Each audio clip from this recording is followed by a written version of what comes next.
that, I went straight to the ground, Kware and Viwandani. I've been to Mukuru, Kwaruben. I've been to all these places, listening to the people, taking food supplies, giving them, mattresses and blankets, and addressing certain challenges. In Enterprise Road, for instance, where it has been flooding, and that's why we've included in that council, in quotes, Kura and Kenha. They're not provided for there.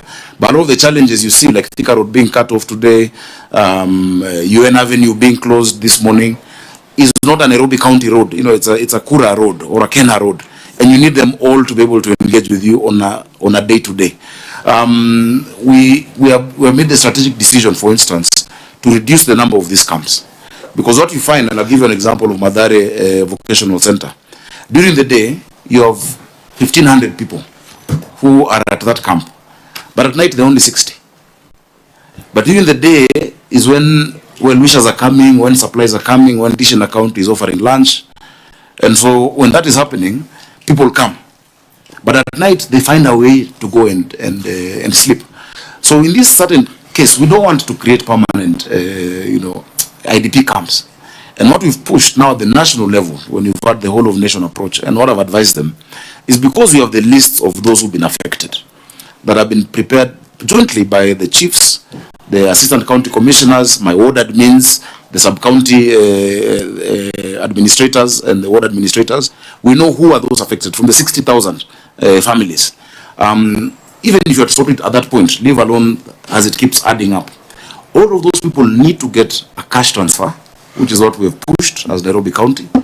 If you give them a cash transfer and the resources and rent for a number of months, the resilience of our people is that they shall find a place. They will find a place to stay and to move.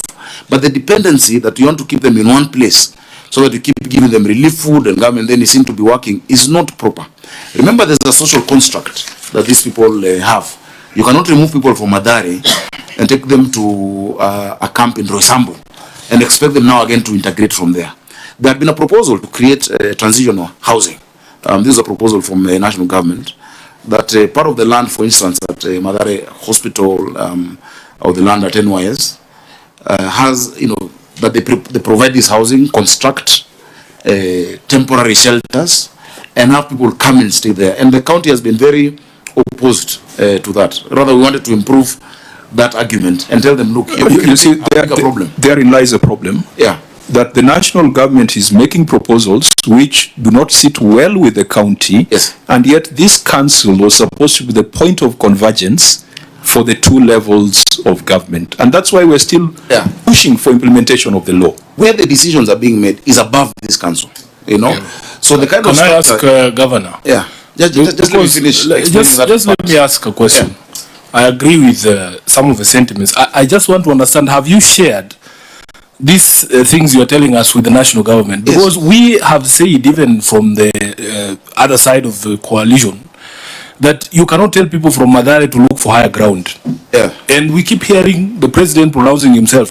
So you are admitting to the cluelessness of the national government that the senator was alluding to. Have you advised the president that this cannot work in Nairobi? I just want to know if you have shared those sentiments. Chair, in point of order, I think we owe Kenyans to conduct proceedings that are decent within our standing orders and with respect. I don't think throwing words and trying to just so far nothing has been said that is disrespectful. What we are establishing, kindly, can you hear me out so that you rule? Senator Sergei, what we are establishing is a nexus between the national and county governments, and you would have expected that this council, would be the meeting of minds, would be the point of convergence. I think we are prosecuting this not for our coalition, no, Chair, but for the people, by your Secretary General. For the people kindly, of Nairobi. Can you rise above partisan interests? Senator Fatuma Dulo. Please, can you rise above partisan interests? Senator Fatuma Dulo. Chair, sorry we are taking too long on this matter, which is also very important. But I think we have been explained what are the challenges the county is facing vis-a-vis the current legislation. We want to move forward so that we can be able to finish this in time. Can the county tell us when they are going to operationalize this particular legislation then we can be able to follow it up and make sure that Kenyans are safe in Nairobi. I think that should be the best way to go. So I think what's remaining, Governor, is what Senator Dulo has asked, but really for now, for the comfort of the leadership of Nairobi and the people of Nairobi, that commitment, because what is worrying me is that it appears, for example, the cash transfers, where would they originate from? From the county or from the national government or from the disaster fund? So if they're coming from the national government, there needs to be a point of conversation, a point of convergence, because I do not want the governor of Nairobi to be called to meetings in official residences to discuss his constitutional mandate.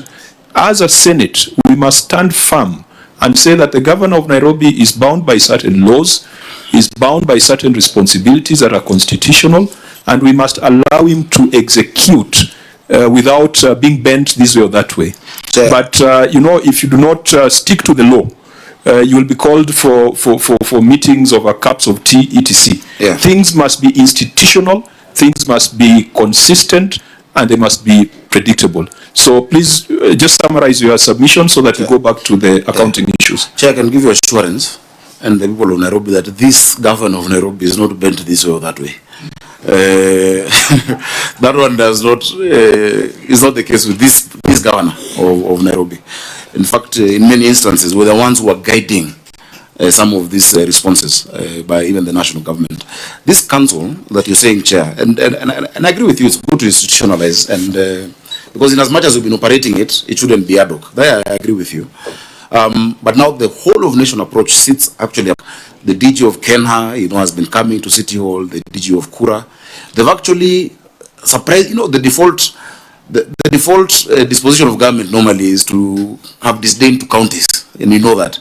But on this particular instance, and I don't think it's because of my personal relationship with these people, they've actually deferred a lot to the county government. For instance, the engineers that we've sent joint teams between ourselves and Kura to assess quickly, interventions on some of these bridges, some that the county is doing, some that they are doing, has been exceptional. So, Chair, I agree with you as a legislator that the law needs to be implemented as it is. Those who passed it in 2015, never implemented it. In 2015, 16, 17, 2018 didn't implement it, 19, 20, 21, 22. Now when we come in 23, we know the kind of different entity we want to raise. If you look, I think we went on a visit, you must have been there when I was in the Senate, to Vancouver. I don't know if you're there. Yes, Senator Dulo and Senator Cherargei.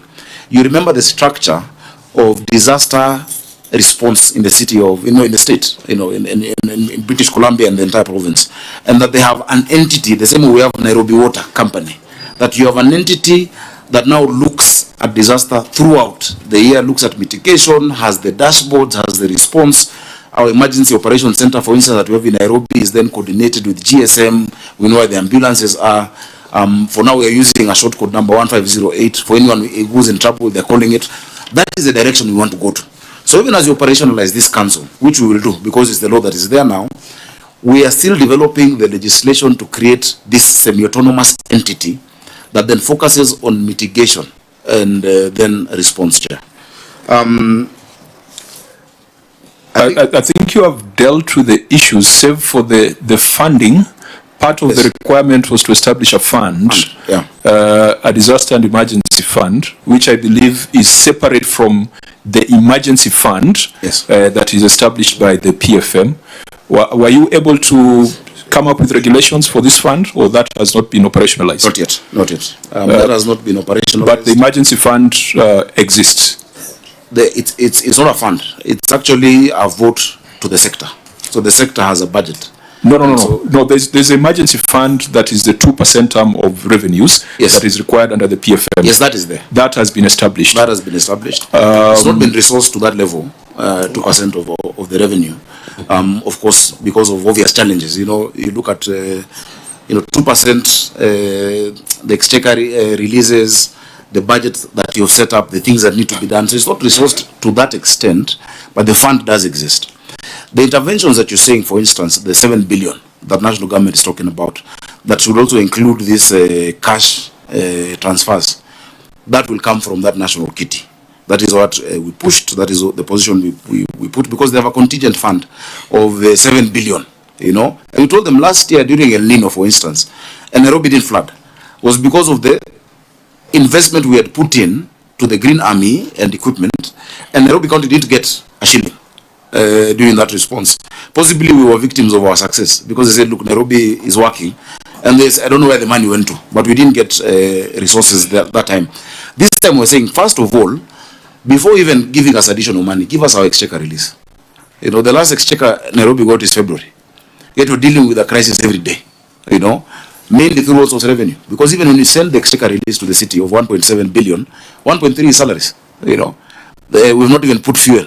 We've not spoken about the other recurrent issues. So all of this that you're seeing happening when you're going around with our DMOs, our community health promoters who are helping cook for these people in those camps, is just from our own source revenue. Okay, let's bring this to a close. Senator Chirarke, then Senator Sifuna. When are you going to operationalize that? Looking at the challenges we're facing right now and we need immediate intervention. Give us timeline within which you should be able to. Senator, you are not on record. Oh, sorry. Just repeat that. Just switch on your mic. Just repeat what you said so that it's captured. Yeah, Governor, I'm saying, when are you thinking of operationalizing this whole process? Because it's really very important. You have seen the gaps, and Kenyans require that intervention as urgently as possible, and we must have the structure in place. Timeline within which you can be able to implement. Thank you. But through the chair. Should he respond, or it's related? Okay. It's the same thing with you. Then Senator Chirarke proceed so that the governor. Through the chair, thank you, Governor, for highlighting the flourishing symbiotic relationship with your national government. One concern only is, Governor, one is how long will it take? Have you drafted the law? At what stage is it? The county solicitor is here, because it's important. What law are you using at the moment? Because as per the law, the emergency fund should have at least 2% of the county revenue. Number two, Chair, living at the moment, I'd ask this question, but I think because of explanation of technicalities through the chair, how many people, not across the country, we have lost in Nairobi City County through the ongoing floods across the country? Number two, how many Kenyans are in distress because of the effects of floods? Number three, how many Kenyans are displaced within the city? And finally, through the chair, because this is a live issue, it is an ongoing issue, how many schools or learning institutions have been affected across the county, the learning institutions that have been affected? So, and Chair, I heard him, with your indulgence, that he is repairing 17 bridges. I don't know how. Maybe you can assist us, because some of these roads, Governor, you'll agree with me, most of them are under Kenya Urban Roads Authority, the others are through Kenya, others are through Kera. How are you able to repair these 17 bridges? Is it those within the informal settlement, or even within the roads that are being managed and run by Kura, Kera, and Kenya? And whether there has been support through the Ministry of Transport. I know the person in charge there is more active in FinRolls and Arambes, but how have you gotten that support to ensure they put in place? I thank you, Chair. Senator Sifuna, would you want to ask the question now, or you want the governor to first respond to?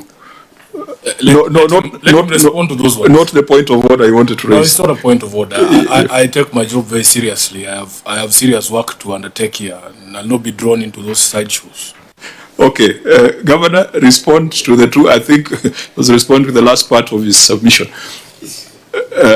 Just a very brief response. Chair, since we already passed the, and I'll really just ask for indulgence. We'll do a quick amendment to the Assembly. Within the next, I can commit 2 weeks. Yeah, we can have that legislative, intervention by us, because we feel very strongly the reason why even from 2015, even the people who passed themselves were not able to implement it is because of those shortcomings. Chair, if you look at those actual provisions, for instance, when you talk about 2% to the emergency fund, without necessarily calling it that, the amount we've put in the sector is actually more than that 2%. We put a budget of 244 million. We've passed another supplementary addition of 300, which comes to 544. If you look at 2% of that last revenue, it would be possibly 400 million. So the resourcing is there, towards that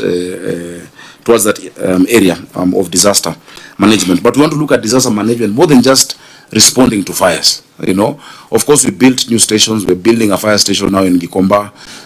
We're doing a station in Kangemi, additional one at Kiumbuini area. We're increasing our equipment.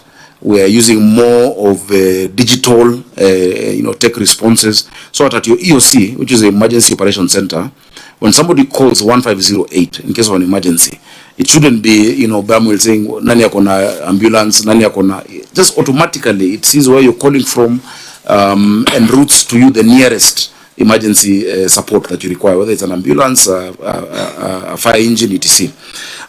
Chair, the bridges is asking about the infrastructure that we're repairing. The infrastructure is all over the city. Hospital Road, Kiambu, Jerusalem, in Mathare North. A lot of it, actually half of the affected areas in Nairobi has been in Mathare, the Mathare River. The problem this time is that the rivers burst their banks, and so along, we have around 9 or so rivers in Nairobi, but the three main ones, Mathare River, Ngong River, and Nairobi River, are the ones that burst their banks. And if you see, even after the evacuation, there's been no more drowning in the city. Well, we've moved people from the riparian. There's been no more deaths caused by drowning, apart from some people who, you can see you're told not to drive or not to go across a bridge. And it's so sad when you see those videos of people being swept away and they had been told not to go. I saw that in Njiru, and Mukikle City, at that bridge where I went to, and now we're repairing the side rails of that bridge. I went to a place called Budalangi, where the similar problem. In fact, I suspect it's called Budalangi because of the flooding. That's in Kasarani. Went to Infinity, the lower lying areas where the Athi River is now, completely taken over. That is in Kamulu and Ruai in Kasarani constituency. If you go to Ngumba, we have a problem with the bridge, sorting it out. Huruma Madoya, Kisifut Bridge, Kiambi Uhuru. In fact, for full disclosure, the request to postpone school opening really came from Nairobi County. It's just that the minister announced it too late. I went and I said, look, in some of these areas where you've entirely cut off, the children in Kwaruben who go to school in Lungalunga, if schools are open, children will still try to find a way, and it will be very dangerous. And so we ask that please allow us to do emergency procurement to sort these bridges. And we said we'd need probably 5 to 6 days. If you go right now, work is going on in all of those bridges across the city. We just had one area, Tirop will remind me where it is. I think it's Mosque Road, a footbridge, where the water level was still too high for us to do the bridge. Some of these bridges were very low. I was in Nyando the other day, the Nyando Bridge in Kibra, where you have Lanisaba and Lindi wards coming together. That's a motorable bridge. It was too low. Even as we do it, we'll now make it higher, so that even when the water levels rise, they will not be able to push away those bridges. So, Chair, that is our intervention for now. Allow us to send that legislative proposal, because the length it will take us to send it is the same period of time it will take us to activate this council. Yeah, I think you are committed to, I think the next, was it 2 months or 2 weeks? 2 weeks to have sent it. Fine, let's, so where do we get this information you are sharing with the Senate? Do you have an information center so that I don't have to look for Sakaja to know about the bridges and the number of deaths and the interventions? Is there a central information point? Because that was also part of the mandates